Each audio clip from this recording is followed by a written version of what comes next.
Live from New Delhi, you're watching DD India, India's voice to the world. I'm Preeti Kaur. Coming up in the next 1 hour, India's Prime Minister Narendra Modi is en route to South Africa for the 15th BRICS summit. It is the first time the bloc is meeting in person since 2019.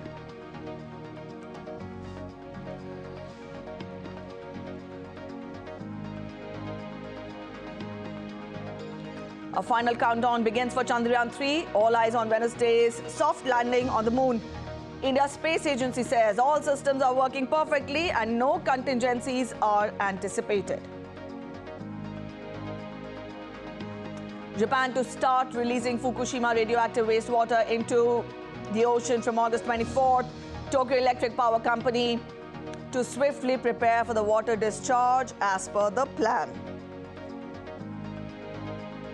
It is expected to be August 24, weather and sea conditions permitting. India's Praggnanandhaa enters into the Chess World Cup final, setting up a clash with world #1 Magnus Carlsen.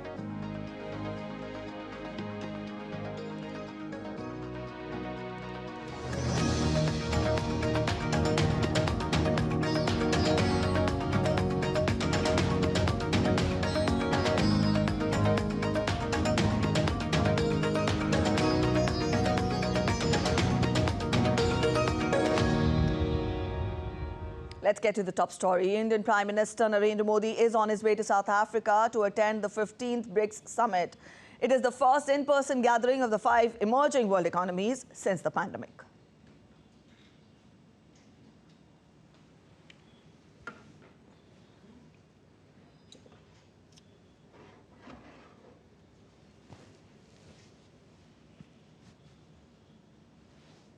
Prime Minister Narendra Modi is taking part in the 15th edition of BRICS Summit. The leaders meet in Johannesburg from August 22nd to 24th. The summit will provide an opportunity to review progress of the initiatives launched by the grouping and identify future areas of activity. Insofar as the BRICS expansion is concerned, we have been very clear from the start that we have positive intent and an open mind when it comes to the BRICS expansion. The Prime Minister will take part in the BRICS Africa Outreach and BRICS Plus dialogue. The PM has visited South Africa before, back in July 2016 and July 2018. South Africa is the current chair of the BRICS Summit. This is the first gathering of the 5 nations since 2019. A business delegation from India will also be part of the summit. The participants are likely to deliberate on issues such as global economic recovery amid ongoing geopolitical challenges, sustainable development goals, something that would, I think, continue throughout the different sessions of the BRICS Summit, women-led development, as also addressing the concern and interest and priorities of the Global South. After BRICS, PM Modi is also set to visit Greece. This will be the first visit by an Indian Prime Minister to the country in 40 years. India and Greece enjoy cultural ties which have strengthened in recent years through cooperation in several areas. During the Honourable Prime Minister's visit to Greece, both sides will look to expand and diversify the trade and investment segment of cooperation, deepen and expand the defence and security partnership, infrastructure cooperation, shipbuilding industry, something which is a great strength of Greece and where the opportunities, extensive opportunities are there. The visit would give both sides an opportunity to discuss also the regional and global issues of mutual interest and help broaden and deepen our bilateral engagement. It's hoped the Prime Minister's visit to both these nations will open new paths of diplomatic ties and boost economic development. All right, our correspondent Shubhendu Ghosh is joining us with more from Johannesburg. Shubhendu, will tell our viewers that Prime Minister is en route to South Africa and he will be reaching there in the evening as per the Indian time. Let us understand more from you, because we tell our viewers that immediately after reaching South Africa, he will begin his engagements. How is the day planned there in South Africa for the Prime Minister today? Right, Preeti, good morning from Johannesburg. It is going to be a packed visit for Prime Minister Narendra Modi at the BRICS summit in Johannesburg.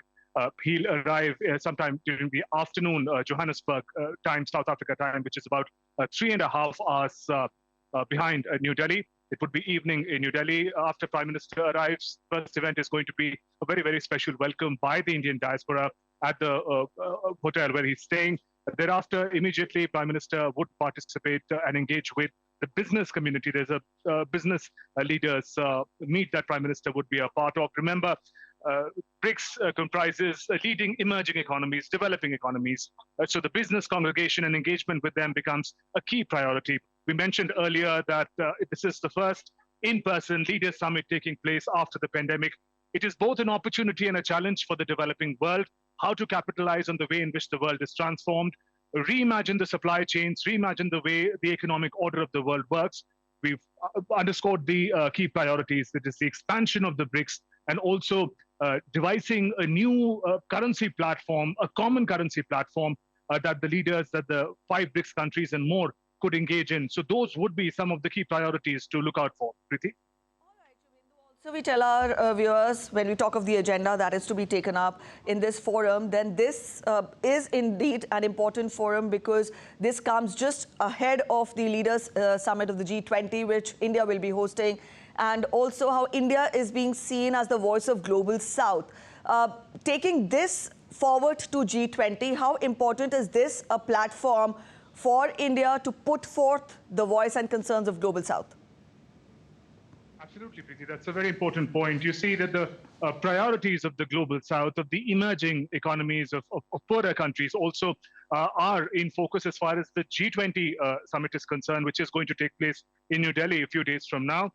BRICS countries, it's a congregation, as you mentioned, about the emerging economies, and therefore the priorities, the concerns, the challenges of the emerging economies take the center stage in this grouping. And therefore, what is deliberated here in many ways is going to be amplified when it goes to G20, because there the developing countries will sit together with the developed world as well, share their concern, negotiate ways out of common challenges faced by the world. So in that sense, BRICS is going to be an important step also towards the G20. The concerns are similar. In BRICS is going to be more focused on the concerns of the developing world because it is a congregation of such countries. The theme, if you look at that, it's called BRICS and Africa. So looking at closer cooperation with the BRICS nations and Africa, the region, the continent as a whole. So in that sense, the focus on developing countries, the focus on emerging economies continues from BRICS to the G20 summit. All right, Shubhendu, thank you for joining in with those inputs. That was our correspondent, Shubhendu Ghosh, joining us and spelling out more details as to how important G20, in fact, how important is the BRICS summit as a forum ahead of the G20 summit, which will be organized and hosted by India next month, and how at this forum, the BRICS forum, in fact, India is being looked forward as the voice of the Global South. And greater cooperation between BRICS and Africa is one key themes of the Johannesburg summit. India has been at the forefront of capacity building initiatives in Africa.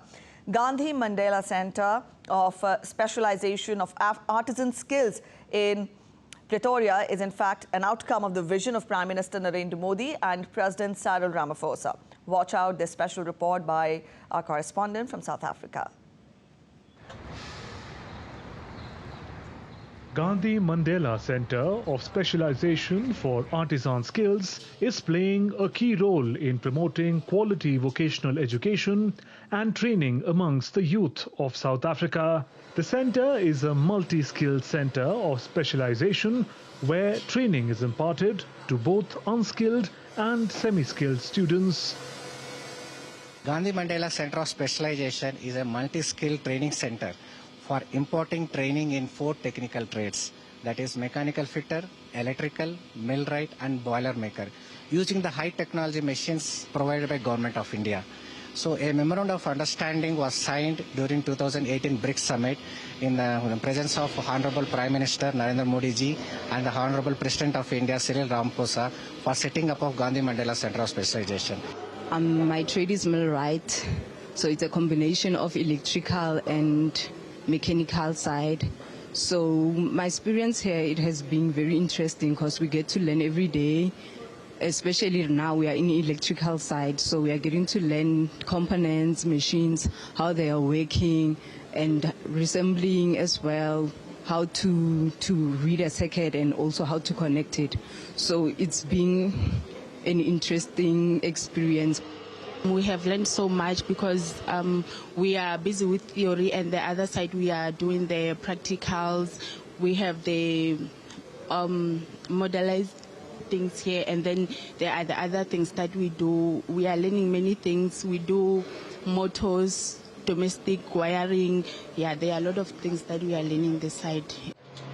The Government of India bears the cost of project planning and coordination, supply, installation and commissioning of machines and equipment, besides training. In this type of setup, the Government of India has provided a total grant, to make sure that the buildings are fully functional, provided the machinery, as well as the training of the trainers in South Africa, as well as to further bring trainers from HMTI in India to be trained here in South Africa, to help these trainers then to further train all the learners. So this will stop by the end of this year in terms of the training, and thereafter the locals will be able to then run this machinery themselves. India's partnership is playing a key role in helping the industrial sector grow in South Africa.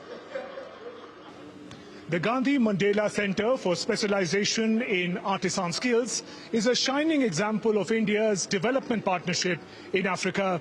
While the center is training the next generation of skilled workforce, it is also deepening the people-to-people ties in the region. With camera person YK Loknath, Shubhendu Ghosh for DD India in Pretoria.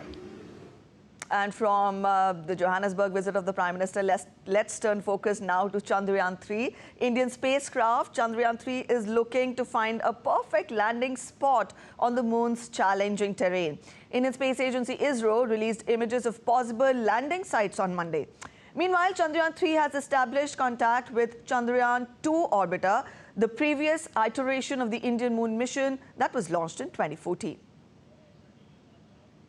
Chandrayaan-3 has started the process of identifying safe landing areas on the surface of the moon. The Indian Space Research Agency ISRO on Monday released images of possible sites. A special camera on board Chandrayaan-3 is locating safe areas without boulders or deep trenches. The Indian Space Research Organization informed that the lander Vikram, that has been orbiting the moon since August 5, has now established two-way communication with Chandrayaan-2 orbiter. According to the Indian Space Agency, the lander module with the rover is likely to touch down on the surface of the moon at around 6:04 p.m. on Wednesday, 23rd August. Chandrayaan-3, which was launched on July 14, is an ambitious mission of ISRO. Its primary objective is putting a lander and rover in the highlands near the south pole of the moon and demonstrating end-to-end landing and roving capabilities. It will also take a number of scientific measurements on the surface and from orbit. Achieving a soft landing is the most challenging part of the mission. If successful, Chandrayaan-3 will mark India's entry into a club of countries comprising the US, Russia and China that have successfully accomplished lunar landings. Raghav Kumar Jha reporting for DD India. All right, Tapas is joining us to get us more. Tapas, we are in fact living those climax moments when we talk of Chandrayaan-3 making a soft landing on the moon. Now that the spacecraft there is looking for apt, landing space to land on moon. Let us get more sense from you as to, how is the atmosphere there when we talk of the countdown that has begun and also the final moments. Let us, live through these through you there in Bengaluru.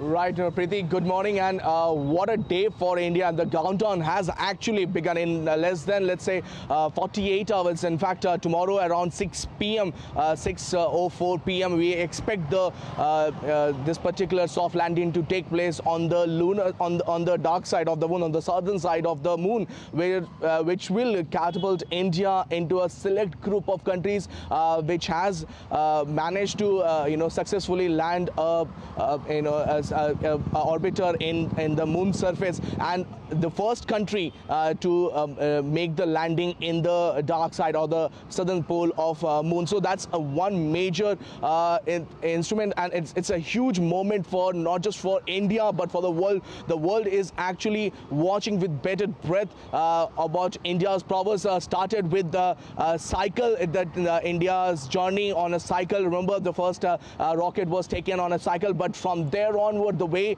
in the last 8-9 years, the way India has progressed, it's phenomenal. In fact, the world is now watching whether India can pull off this miracle and become one of the countries which has the potential to not just land on moon but go even beyond, explore the space in ways that the other countries can't, in a budget that they can't. Remember, there is a lot of pressure also because just a couple of days back, the Russian space agency's rocket, their orbiter, they failed to land on moon. It crashed, but Indian scientists are very hopeful. I'm right now outside ISRO's headquarters in Bangalore. There is a lot of work going on. We can't go inside and do this particular live from there. That's why we are outside. But I can tell you, the excitement is palpable. They're all very excited because if this particular milestone is achieved, India will not become a powerhouse in space exploration in the world, but it will become a leader. And what better way than to do that on tomorrow at around 6:04 when this particular rover will land on the moon's surface. Preeti. All right, Tapas, I'll take this sentence of yours a little forward. We're talking of space exploration, and space exploration is one area which in fact has immense opportunities for the countries to show their prowess. Having said that, let us understand from you, because when we talk of Make in India, when we talk of a self-reliant India, that thrust is also being put in space exploration also. If successful, where would this mission take us when we talk of a space exploration on the global page?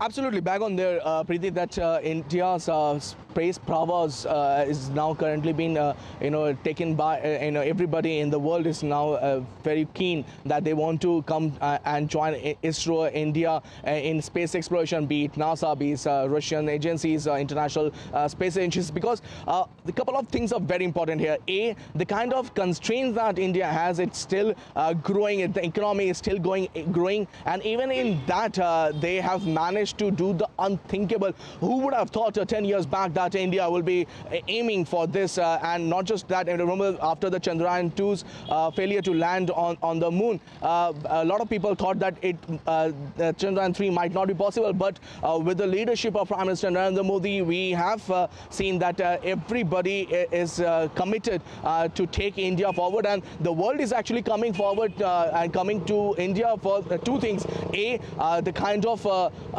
brain power that India has, the kind of manpower that India has, that it can put a mission, a moon mission in a jiffy, in a very short period of time, and more importantly, in a very economical manner. So if you take a close look at, let's say, Rosmos, NASA, even Chinese space agencies, European space agencies, and their endeavor, one realizes that India's space exploration, India's space mission is probably 1/4, 1/10 of any of these agencies, and in that particular sense, India's prowess, India's space exploration program is even more important. So the world is coming to India, and it won't be too long. We are right now in Amritkar, remember, and what a way to give the country this particular gift than sending this particular moon mission and making the moon mission a major success. Preeti. All right, Tapas, on this positive and optimistic thought, we'll end this conversation here. Thank you for joining in. And in fact, it has been a dynamic journey so far for the Indian Space Research Organization since its inception in 1969 to its first space mission, and now to Chandrayaan-3. India's space odyssey has come a long way. History has proven that those who dare to imagine the impossible are the ones who break all the human limitations. A 1,000-mile journey begins with one small step into the space. Indian Space Research Organization's ambitious journey started with a simple bicycle. The first ever rocket was transported to the launching pad on a bicycle. The journey of India's space mission was never easy, but the sheer determination of India's scientists was enough to overcome all the challenges. And India never looked back after the first launch. The ambitious and the rockets kept soaring high. Aryabhat, India's first satellite, was successfully launched in 1975. This spectacular journey was sprinkled with numerous success stories. More than 180 satellites launched in India's 48-year-long space journey. In 2008, India launched her most ambitious mission to date, Chandrayaan. It was a mission to map the moon, its chemicals, its minerals, and its geology. Chandrayaan and Indian scientists didn't disappoint. Chandrayaan-3 discovered water molecules on the lunar surface of the moon. After 11 years, Chandrayaan-2 was launched in 2019. Though India lost contact with the satellite at last stage, it gained valuable data from the mission, including new information about chromium, manganese, and sodium. Now, Chandrayaan-3 is ready to propel India into a select league of nations. Those who have landed on the lunar surface, Chandrayaan-3 will demonstrate the capability of safe landing and roaming on the lunar surface. The launch of Chandrayaan-3 was keenly awaited. Its landing even more so. But the country's mission to explore space will continue. As Chandrayaan-3 blasted off from Sriharikota, 1 billion hearts prayed for its success. It's a mission the whole world has been watching. India's space program, now a global leader.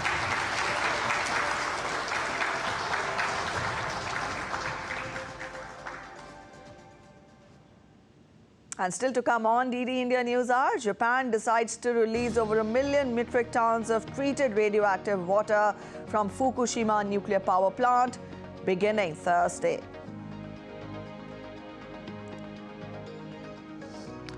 Donald Trump plans to turn himself in and be processed at the Fulton County Jail in Georgia on Thursday. The former president says the indictment is politically motivated. Think again, fentanyl kills. The electronic message lit up a billboard in New York's Times Square on the National Fentanyl Prevention and Awareness Day.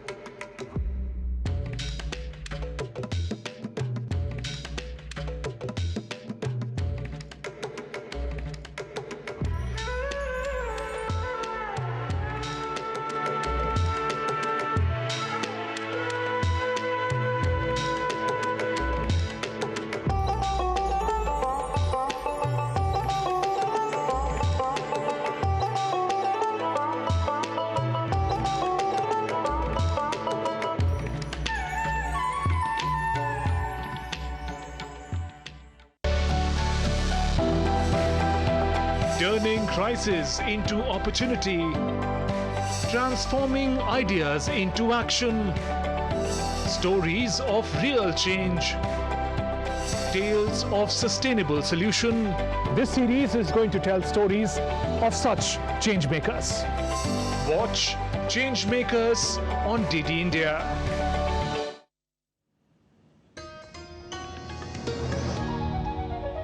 You're watching DD India News Hour and I'm Preeti. Let's now take a look at other stories making news around the world. Donald Trump will face a $200,000 bond and has been ordered not to send threatening social media messages. This is according to a court filing on Monday. Trump is the front-runner for the 2024 Republican presidential nomination. He and 18 co-defendants were indicted in the Georgia election interference case on August 14th. The former president is expected to turn himself in on Thursday. He rejects the charges and says they are politically motivated. Also, Cambodia is set to get a new prime minister on Tuesday after nearly 4 decades. The country's outgoing prime minister, Hun Sen, ruled for almost 40 years, and he will now hand over the power to his 45-year-old son, Hun Manet. Hun Sen's Cambodia People's Party swept the elections last month and has got another 5-year term.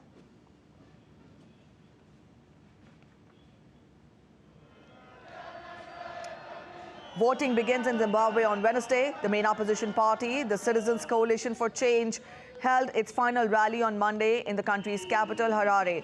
The current president, ZANU-PF's octogenarian Emerson Mnangagwa, became president in 2018 after a coup ousted former leader Robert Mugabe in 2017. Notably, a sixth of the registered electorate are first-time voters. Ecuador will witness a face-off between leftist Luisa Gonzalez and banana industry here Daniel Noboa in the presidency runoff in October this year. In the first round of voting, Gonzalez, a protege of former President Rafael Correa, got 33% of the votes. Noboa finished second with 24% of the votes. The assassination of anti-corruption candidate Fernando Villavicencio has overshadowed the polls. Villavicencio's candidacy was replaced by his fellow investigative journalist, Kristen Zurita, who finished third with 16% of the vote. Also, former Thai Premier Thaksin Shinawatra returned to Thailand after spending 15 years in self-imposed exile following the 2006 coup. Thaksin was seen landing at Bangkok's Don Mueang International Airport and greeting supporters. Thaksin fled abroad in 2008 to avoid a jail sentence for abuse of power 2 years after the military toppled him, alleging corruption and disloyalty to the monarchy. He will be arrested upon his return to Bangkok and then taken directly to the Supreme Court for a hearing and then transferred to a prison, according to police.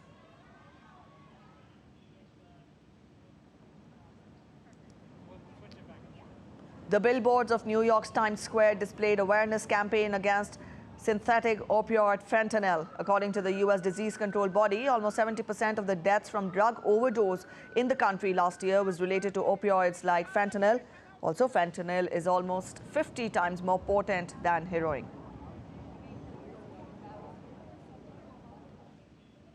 Still to come on DD India News Hour, U.S. President Joe Biden visits Maui after the devastating wildfires, tells the survivors that the nation grieves with you. Mayor says 850 people are still missing.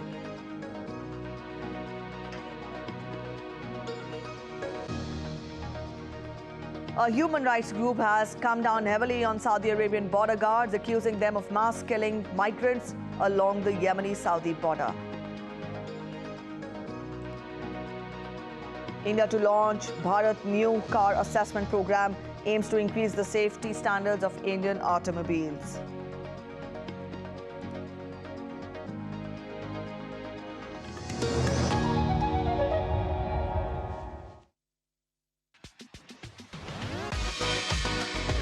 India that invents. India that innovates. India that excites. India that invites. Land of possibility. Teeming with opportunities. Watch India Ideas each Thursday, 8 p.m. only on DD India.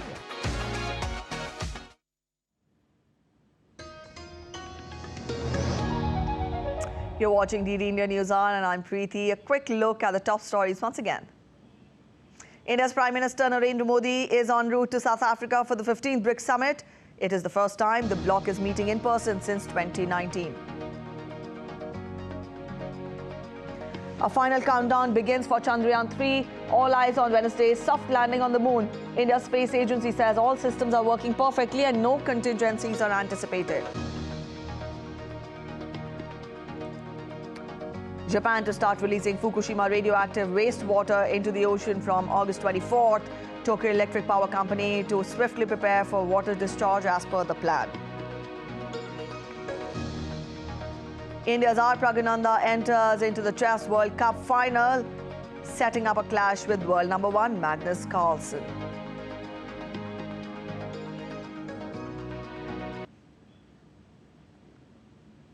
All right, coming back to our big focus today, the 15th BRICS summit is kicking off in Johannesburg with more than 40 heads of state in attendance. The meeting, which has attracted high attention, is hoping to expand the bloc's influence and push for a shift in geopolitics. Over 20 countries have appealed to join the bloc, which makes up a quarter of the global economy.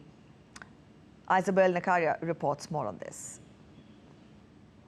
All BRICS heads of state except Russian President Vladimir Putin are here in Johannesburg for the summit this week. Russian President Putin is the target of an ICC arrest warrant and has opted to attend the summit virtually. He is represented by Foreign Minister Sergei Lavrov.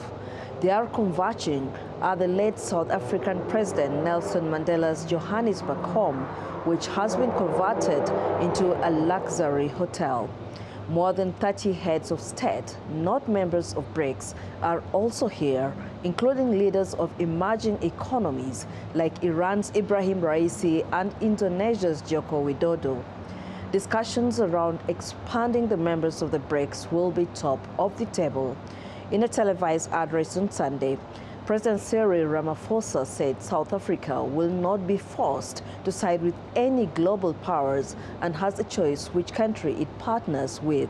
He encouraged African countries to partner with the BRICS bloc to benefit from what he says are immense trade and investment opportunities. Attempts to de-dollarize the global economy from the dollar, which has dominated international trade, will be discussed. BRICS makes up a quarter of the global economy, representing a fifth of global trade. South Africa says it has a huge security operation up and running to make sure the summit passed off without incident. The country's policing minister says no one attending the meeting should be scared and that the South African security forces, in his words, are ready for the event. Isabel Nakiria in Johannesburg, reporting for DD India. Japan's government will start releasing treated water from the wrecked Fukushima nuclear plant starting August 24th. Japan says it will remove most radioactive elements from the water except for tritium, a hydrogen isotope that must be diluted because of its difficulty to be filtered out. The Chinese government has voiced strong opposition on multiple occasions to Japan's decision to discharge treated nuclear wastewater into the ocean.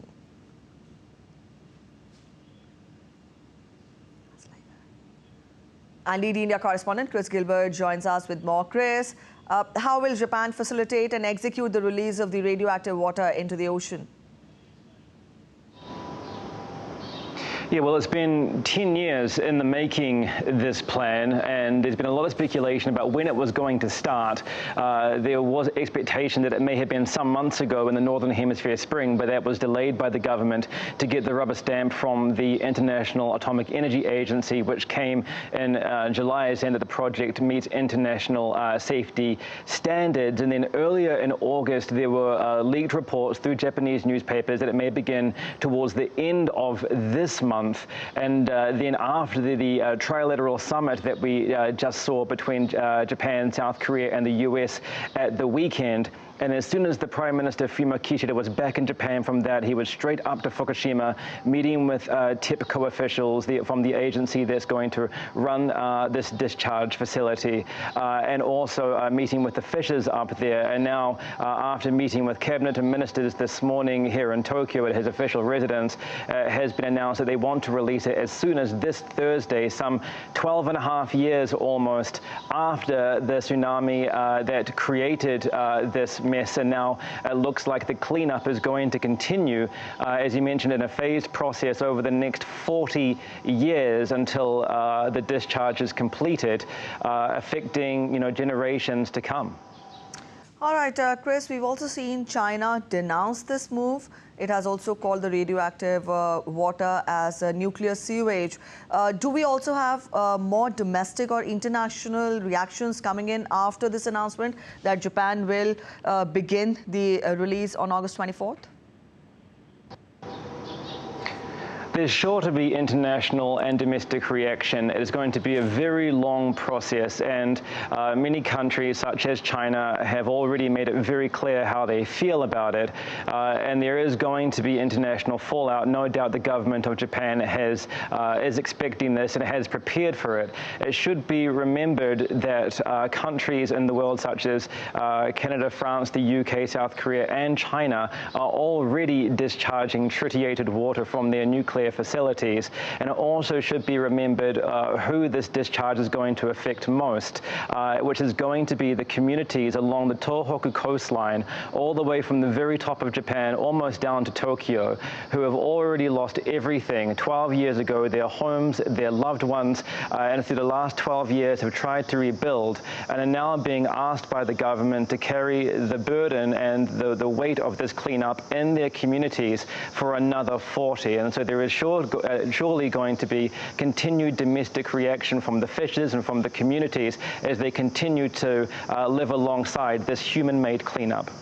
All right, Chris, thank you for joining in with those inputs. And North Korea has issued a stern denouncement of the annual joint military exercises between the United States and South Korea in the aftermath of the international, in fact, trilateral agreements reached by the United States, South Korea and Japan during the recent summit at Camp David.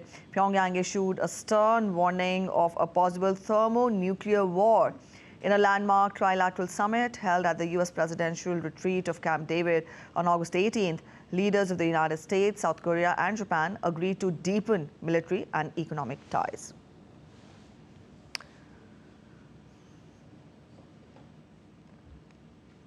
Andrew Wood is joining us from Hong Kong for more on this. Andrew, spell out more details, or for that matter, an analysis on the timing of this denouncement.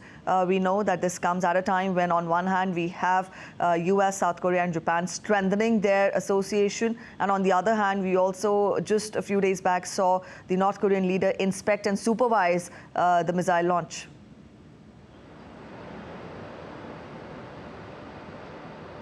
Well, I think this is for domestic consumption as much as it is for international consumption.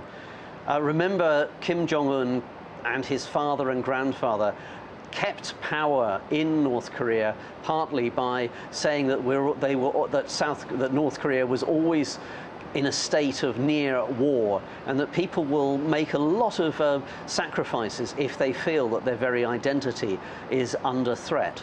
So we saw the launch of those cruise missiles. That shows that Kim Jong-un is helping to protect his people.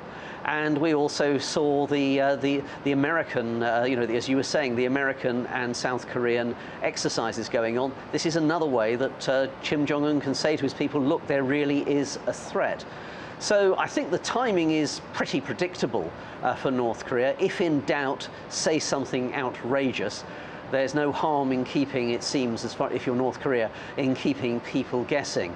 And North Korea has also said, as well as remember those cruise missiles a couple of days ago, it's going to launch a satellite between the 24th and the 31st of August, something that Japan has already condemned as being, well, not responsible. All right, Andrew, also, what do you make of the relationship between US, South Korea and Japan after the Camp David summit, because the three countries are aspiring for a more, in fact, for a stronger relationship militarily. So how do you evaluate this association as well?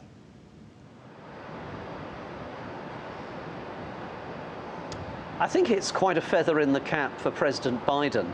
Both South Korea and Japan are long-standing allies of the United States, and there are tens of thousands of American troops both in Japan and in South Korea to deter an attack by North Korea, and also more broadly with Japan as well to probably to deter China too.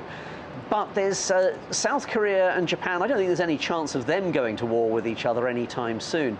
But there is a lot of bad blood between the two countries, stretching back many centuries, and more particularly in the last 80 or 90 years, when many South Korean or Korean in general women were used as sex slaves for the Japanese army.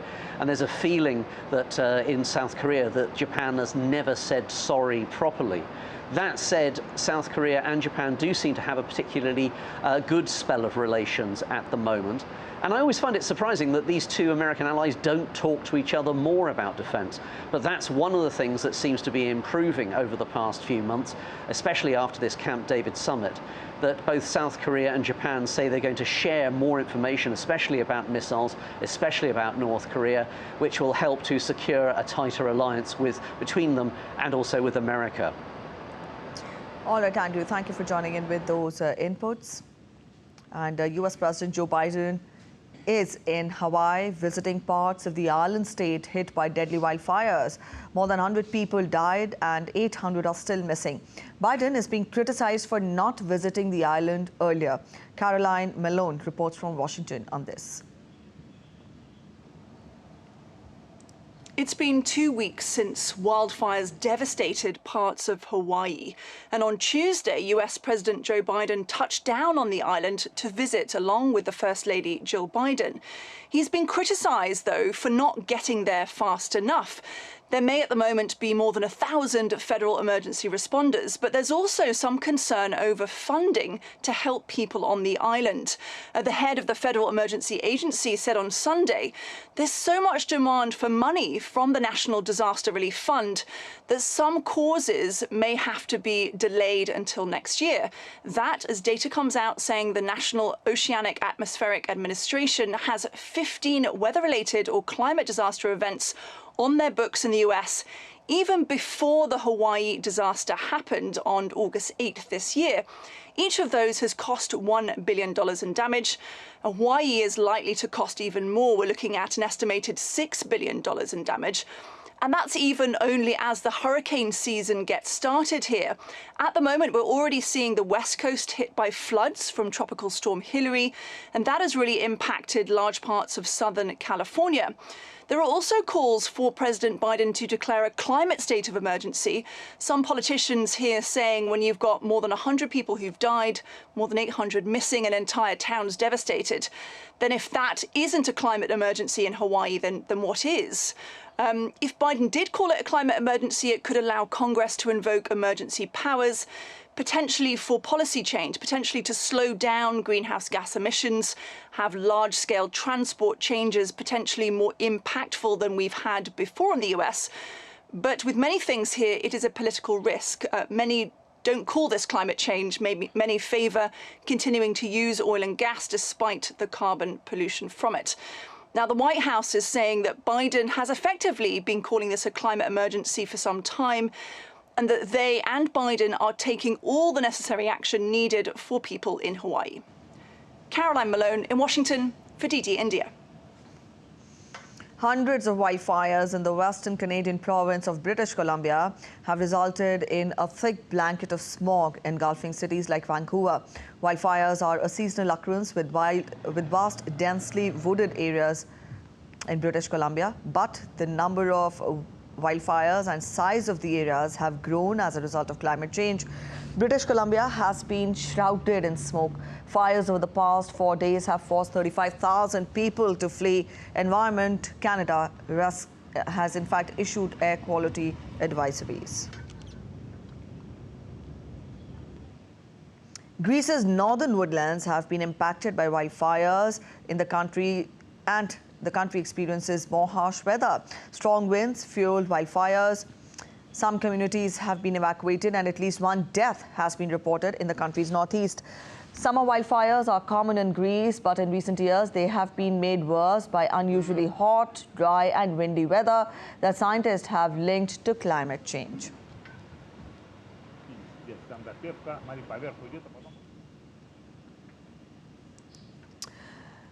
New heat wave Nero has hit Europe with high temperatures persisting in the Italian cities of Rome and Milan. Nero will bring temperatures of up to 38 degrees in various Italian regions for at least 5 days with high humidity levels. The heat wave swept southern Europe last month with sweltering temperatures, heightening the risk of fire and fatalities.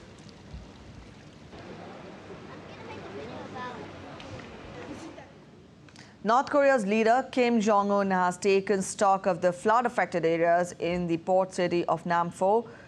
Kim blamed the officials over lack of preparedness and poor response to flood disaster management. State news agency KCNA says more than 560 hectares of land were submerged when an embankment collapsed by seawater due to failed drainage structure. Ecuadorian referendums to restrict oil drilling in the Amazon and mining in a forest near Quito has easily passed, and indigenous leaders have cheered the decision amid fears that it could bring revenue loss in the oil and mining sectors. Roughly 60% of people voted against expanding oil exploration in the Yasuni National Park. Yasuni contains 650 tree species and hundreds of animal species.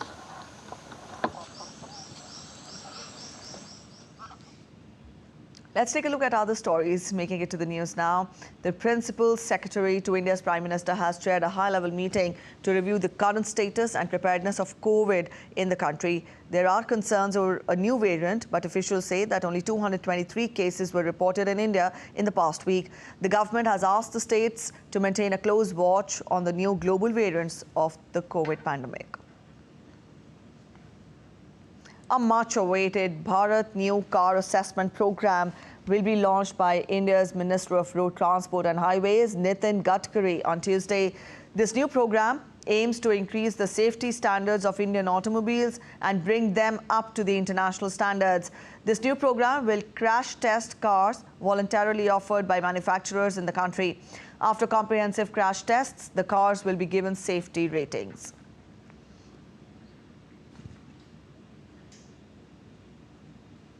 India's Prime Minister Narendra Modi has said that the income tax return figures highlight that the people's trust in the government is getting stronger. Prime Minister Narendra Modi has stressed that the robust policy of his government has steered India to become the 5th largest economy of the world. Actor Sunny Deol's starer Gadar 2 continues to smash the box office, making a business of around $4 billion in just 10 days since its release. The movie is the sequel to Gadar Ek Prem Katha, which was a 2001 film set against the backdrop of partition of India in 1947.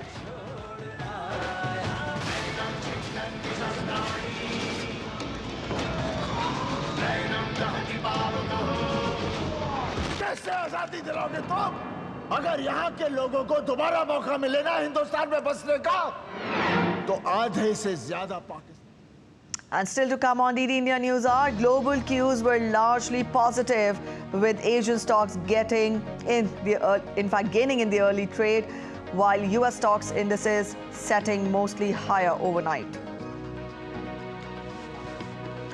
India has unveiled its 17-member cricket squad for the 2023 Asia Cup.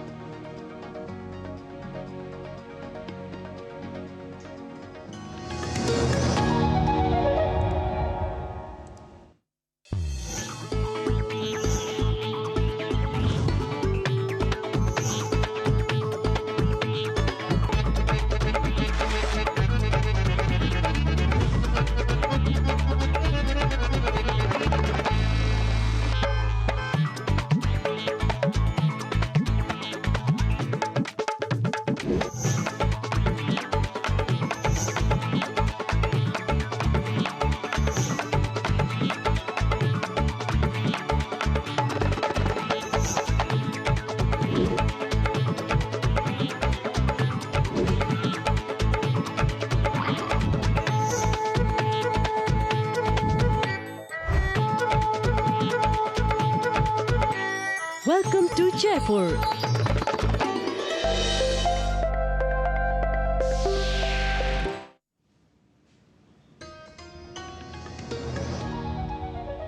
You're watching DD India News Hour and I'm Preeti. Let's get to your business updates now. US stocks were mostly higher on Monday, with the tech-heavy Nasdaq leading the gains. Now, this week, investors will be watching for clues about the health of the US economy and whether interest rates will be hiked once again.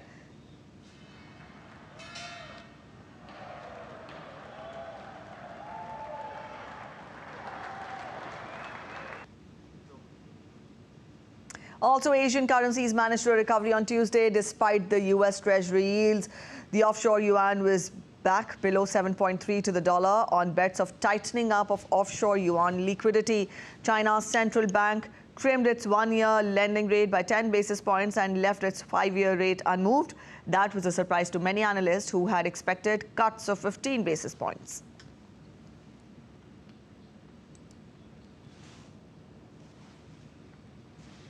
On to sports updates now. We'll tell you first about chess. India's Praggnanandhaa has in fact created history at the FIDE World Cup in Baku, Azerbaijan. Continuing his dream run, Praggnanandhaa took world number 3 Fabiano Caruana out of his comfort zone, pulled him into shorter time control games and nailed him for the title. The Indian prodigy will now play against world number 1 Magnus Carlsen in the final. Praggnanandhaa has now become the third youngest to qualify for the candidates tournament after Bobby Fischer and also Magnus Carlsen. He is also the first Indian to reach the World Cup final since the knockout format was introduced in 2005. And at the Chess World Cup, 4 Indian chess players made it to the quarterfinals and created history. One of the history markers is D. Gukesh. Gukesh is going to be India's #1 chess player very soon, and with this, he is set to take over Vishwanathan Anand in the next chess ratings. DD India sports correspondent Suchitra had an exclusive interaction with D. Gukesh. Take a listen in.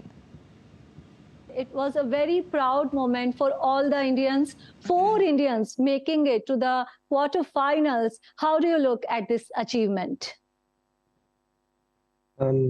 Yeah, it was a good run for India. I think, if I remember correctly, the last World Cup there was only 1 Indian in the quarterfinals, and now there are 4. So it's a good moment for Indian chess. But I personally hope to go further. But yeah, against Magnus, I couldn't keep up with the pressure. But yeah, overall it was a good run for me. You are going to be India's #1 chess player now. How does it feel to, leave your idol behind in the ratings? It's a nice moment for sure for me and for Indian chess. I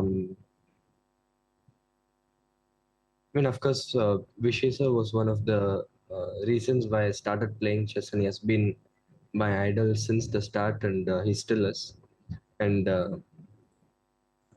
I'm also part of Vaka, Vishay sir's academy, and I train under Vishay sir.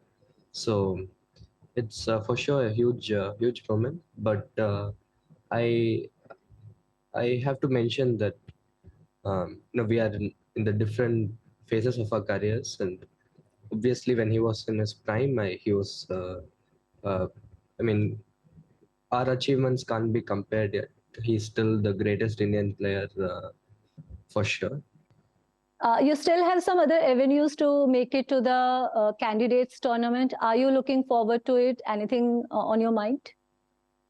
Right now, what's on my mind is to improve my game. I'll work on my weaknesses. I'll try to become a better chess player, and let's see how it goes. And what is your next goal? My most important goal has always been to improve myself as much as I can. And of course, the ultimate goal is to become the best player in the world. So. And from chess, we now turn focus to cricket. Indian Chief Selector Ajit Akarkar's committee has unveiled the 17-member squad for the forthcoming Asia Cup. Notably, Shreyas Iyer and KL Rahul, who were recuperating from long-term injuries, have secured their spots in the lineup. Additionally, Indian wicketkeeper batsman Sanju Samson has been designated as backup, while the promising Tilak Verma, who made a strong impression during the debut international appearance at the West Indies, has also earned a place in the squad. And before we close, let's take a look at some visuals from a birthday celebration of a giant panda in the Zhuhai Wildlife Zoo of China.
All right, that's it in this edition of DD India News Hour. But let us know your thoughts on the news of the day. You can connect with us on Facebook, X, which is formerly known as Twitter, and also Instagram. We'll be back with more news as it breaks here on DD India. I'm Preeti signing off, and with all of us here in Delhi, thanks for watching DD India News Hour.